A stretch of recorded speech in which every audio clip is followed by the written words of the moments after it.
Malgré que nous, les musulmans, on sait que le prophète sallallahu alayhi wa sallam, il a dit le jour du jugement, avant de partir vers le paradis ou l'enfer, on sera questionné sur 4 choses, chacun d'entre nous. Parmi ces 4 choses, qu'est-ce que tu as fait de ta jeunesse? Où tu as usé ta jeunesse? Qu'est-ce que tu as fait? Donc, même si je meurs à 70 ans, à 80 ans, Allah subhanahu wa ta'ala va me juger sur ma jeunesse. Il va me juger sur l'ensemble. Umruhu fima afna. Qu'est-ce que tu as fait de ton âge? Mais il y a une période de ton âge, tu seras questionné. Qu'est-ce que tu as fait de ta jeunesse? Pourquoi? Parce que cette force qui existe chez les jeunes, comment on l'a investie? C'est elle qui garantit l'avenir. Alors je vais vous citer quelques chiffres très importants pour vous dire aujourd'hui que détruire une communauté, ça passe par la destruction de sa jeunesse. Et je vais parler dans la globalité, pas la communauté musulmane. Je vais parler de la globalité, de la communauté humaine. La communauté humaine, qu'est-ce qu'elle en souffre et c'est quoi l'avenir qui l'attend? Et ça va être catastrophique. Si les humains ne font rien pour changer la donne, ce qui nous attend comme être humain sur terre sera catastrophique. Aujourd'hui, les statistiques disent 3 heures en moyenne usage de téléphone. Le minimum, pardon, pas en moyenne. Le minimum aujourd'hui chez les jeunes, 3 heures devant le téléphone. 3 heures avec son téléphone. Et ça, ils ont dit, c'est les jeunes qui consultent. C'est les jeunes qui feuillettent un petit peu le téléphone, qui font passage des pages. Qu'est-ce qui a été publié, qu'est-ce qui a été dit et les commentaires. 3 heures, c'est le plus bas. Qu'est-ce qu'il reste comme heure? De 24, 21 heures. La moyenne d'usage du téléphone sur les réseaux sociaux, la moyenne, 12 heures. C'est-à-dire la jeunesse aujourd'hui passe la moitié de sa journée sur les réseaux sociaux. Que ce soit à l'école, que ce soit à la maison et que ce soit dans le lit. Même dans le lit aujourd'hui, on peut surfer. Autrefois, le téléphone, c'était quelque chose de luxe. Les années 70, ce sont les familles moyennes et riches qui possédaient le téléphone. Aujourd'hui, le téléphone est à la portée de tout le monde. Alors, il y a une question qui se pose. Cette civilisation, les réseaux sociaux, la connexion, tout ce qu'on voit actuellement, est-ce qu'il sert la cause humaine dans le bon sens ou dans le mauvais sens? Ce qui me pousse à dire que c'est diabolique quelque part. Parce que autant qu'on est connecté à l'intérieur de la maison avec le monde extérieur, on est déconnecté avec les proches. Paradoxe. Vous ne trouvez pas ça bizarre? Je suis chez moi, mon père est connecté, ma mère est connectée, mes soeurs sont connectées, mes frères sont connectés, moi je suis connecté, mais de l'intérieur on est déconnecté. C'est-à-dire chacun dans son coin. Si ton père te dit ramène-moi un verre d'eau, ça passe d'un oreille pour sortir d'une autre, tu ne l'as pas entendu. Il crie, ah ben j'ai rien entendu papa. On est déconnecté de la réalité intérieure. C'est-à-dire les familles, les valeurs de la famille aujourd'hui sont en jeu. Aujourd'hui on est très branché avec ce qui se passe à l'extérieur et on n'a même pas le temps de s'écouter entre nous. Tu rentres, ta mère te dit mon fils, ma fille, je veux te parler après maman. Juste un coup d'œil et tu mets ton doigt, un coup d'œil prend 1 heure. Parce que c'est comme le nid d'un araignée, c'est une filière. Une page te ramène vers une autre et ainsi de suite. C'est dangereux. On a perdu le sens de la famille. On a perdu le sens de la valeur. On a perdu le sens de la société. Et quelqu'un va me dire non mais au contraire le monde est devenu petit, on est en une société. Mais attends. Quand un jeune est indifférent avec ses proches, vous croyez qu'il est capable de faire quelque chose pour les lointains? On trouve un plaisir à faire les commentaires, on trouve un plaisir de se vanter. Je dis que les réseaux sociaux sont faits pour se vanter. Tu vois une publication, tu aimes, tu n'aimes pas, tu dis ton mot. Mais commence par l'intérieur où t'es. On trouve des publications comme obéir à ses parents. Ah, c'est excellent, très bon, lol. Mais à l'intérieur, ton père te dit, écoute-moi mon fils, oh j'ai pas le temps. Ben, c'est tout ce que tu viens de publier là. tu es hypocrite ou quoi? Mais c'est ce qu'on est aujourd'hui. Aujourd'hui, la jeunesse, on nous l'a volée. On n'est plus capable d'éduquer nos propres jeunes. Tout se passe par les réseaux sociaux. Tout se passe par les réseaux sociaux. Et c'est là le danger. Nous, on le voit, on dit que ça réduit le monde devant nous. C'est devenu petit. Ah non, ça nous a volé notre monde et l'a exposé à l'extérieur. On parle tous de nos problèmes à l'extérieur, mais on n'est pas capable d'en parler à l'intérieur. C'est ça le problème. Et ce n'est pas normal.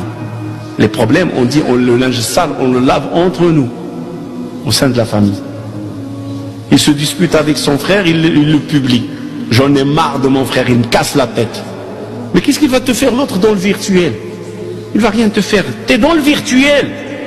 Et le virtuel ne réglera pas ton problème, il va l'aggraver. Parce que tu es en train de trouver refuge auprès de l'invisible. Au lieu de trouver refuge au sein de ta famille et résoudre les problèmes au sein de la famille.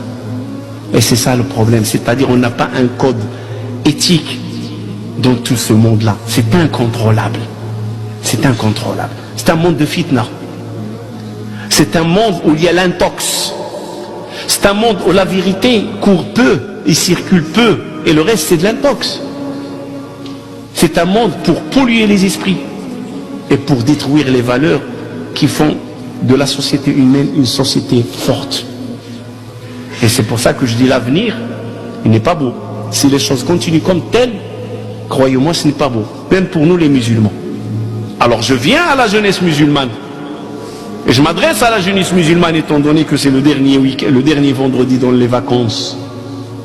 Alors cette semaine, le mardi dernier, je vous ramène un fait. 2 jeunes attaquent, pas attaquent dans le sens d'attaquer. Ils montent dans un bus, ils ne veulent pas payer leur ticket. La femme chauffeuse, 56 ans. Vous ne montez pas sans payer. Ils ont fait le beau, les tyrans, les hommes forts, un âgé de 14 ans, l'autre de 17 ans, on ne paye pas. Et tu n'as pas le droit de nous bloquer. Ça tourne mal, le droit de l'arrêt. Vous savez c'est quoi le droit d'arrêt? Quand je suis menacé comme chauffeur de bus ou de tram ou de métro, j'ai le droit du retrait. Je me retire pour sauver ma peau et pour contester. Alors il dit aux usagers, descendez, prenez le bus qui suivant, qui viendra après. Ils l'ont tabassé, ils l'ont fait descendre du bus. Quand 2 jeunes sont intervenus pour la protéger, un a eu droit d'un quitteur, d'un des 2 jeunes, il avait un quitteur, cutter, de lui tailler la main et le bras. La femme a sorti son téléphone, il les a filmés. La chauffeuse, la femme qui conduit le bus. Mon but, c'est pas ramener le fait. Mon but, c'est tirer les résultats du fait. Alors un frère aumônier me parle. Il me dit 70% de la population pénitentiaire, la population des prisons, 3 villes. Béziers, Villeneuve-les-Maguelone, Nîmes. 70% à peu près, si ce n'est pas plus, sont des musulmans. Quand tu vois la population de la prison, 70%. Des musulmans. Bizarre. On représente combien en France, nous? La France, elle fait 60 millions. On dit que le nombre de musulmans en France, c'est 6 millions. On est 10%. Donc la logique, elle veut quoi? Que la population musulmane dans les mosquées ne dépasse pas 10%. Mais non, la population musulmane dépasse les 50%. C'est-à-dire, on est une population minoritaire, 10%, mais en prison, on est une population majoritaire. Cela veut dire quoi? Et quand je pose la question aux frères concernés, mais quelles sont les accusations? Pourquoi? Quels sont les délits? Et la majorité, c'est des jeunes. Il y en a des vieux, mais la majorité, c'est des jeunes. Drogue, agression, meurtre, voilà, vol. Vraiment, il n'y a pas parmi eux, on va dire, un détenu politique. Quelqu'un qui est en prison parce qu'il a exprimé une opinion et on l'a mis en prison. Malheureusement, il y en a qui vont dire mais la prison c'est fait pour les hommes, pas pour les femmes. Ta preuve, mon frère? Ah ben Youssef, il était en prison. Subhanallah. Tu prends Youssef sallallahu alayhi wa sallam comme référence? T'as pas honte?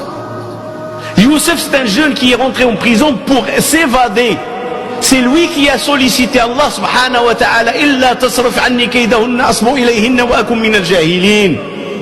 C'est lui qui a demandé à Allah subhanahu wa ta'ala de le protéger contre ces femmes qui veulent le traîner dans la boue de la turpitude. Il dit, Ya Rabbi Njini, protège-moi contre eux, contre ces femmes.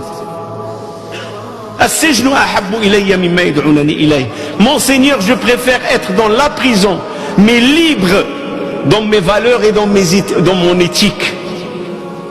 Que mes valeurs et mon éthique ne soient pas tachées. Je préfère la prison. Il a choisi la prison par principe, par éthique, par valeur, pour s'échapper de la turpitude. Alors ne comparez pas la prison quand quelqu'un dit ah non,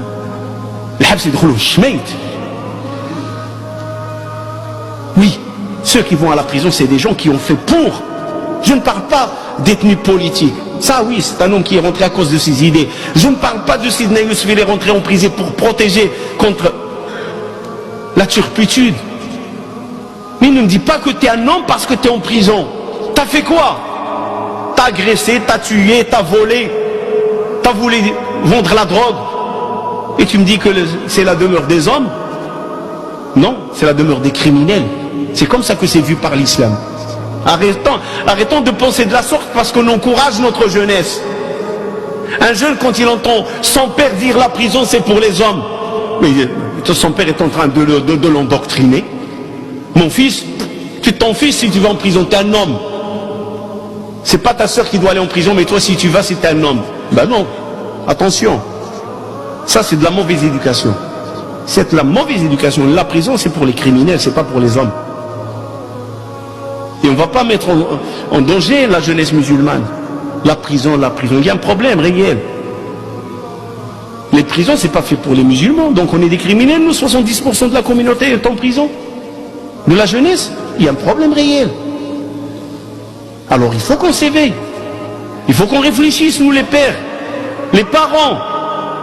Une fois un hajj vient me voir, il me dit catastrophe, je me suis réveillé sur une bombe chez moi, mon fils, ma fille, il commence à raconter tout le mal qu'il a trouvé chez lui.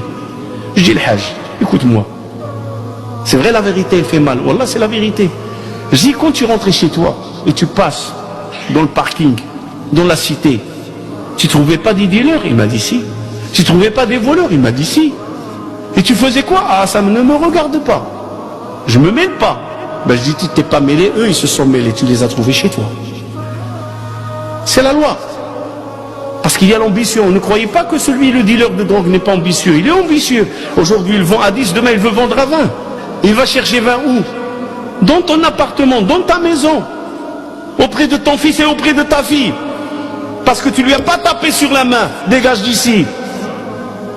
Alors tu as exposé toute ta famille au danger. Quelqu'un va me dire, mais on ne fait pas la police. Je ne te demande pas de faire la police, mon frère, ma soeur. On ne fait pas le travail de ceux qui sont là pour faire leur travail. Il y a un travail d'éthique et d'éducation que nous, on doit en faire. Paul Valéry, il y a une salle de prière. Psibar, il y a une mosquée. La Paillade, il y en a 8. Et normalement, si on compte sur la mission de la mosquée c'est quoi? Normalement, le taux des prisonniers musulmans doit être nul. Dans une ville, écoutez bien, on a à peu près une dizaine de lieux de prière, plus qu'une dizaine de lieux de prière. Pourquoi? Parce que la mosquée, il a un message. La mosquée, il a une mission. C'est pas seulement prier et sortir. La mosquée, c'est un lieu de réforme. La mosquée, c'est un lieu d'éducation. Et je m'adresse à la jeunesse à la fin de mon sermon. Il y a un devoir et il y a une tâche que vous devrez vous en acquitter. C'est pas écouter un sermon et rentrer chez vous, on a prié le vendredi. On galère pour parler en français.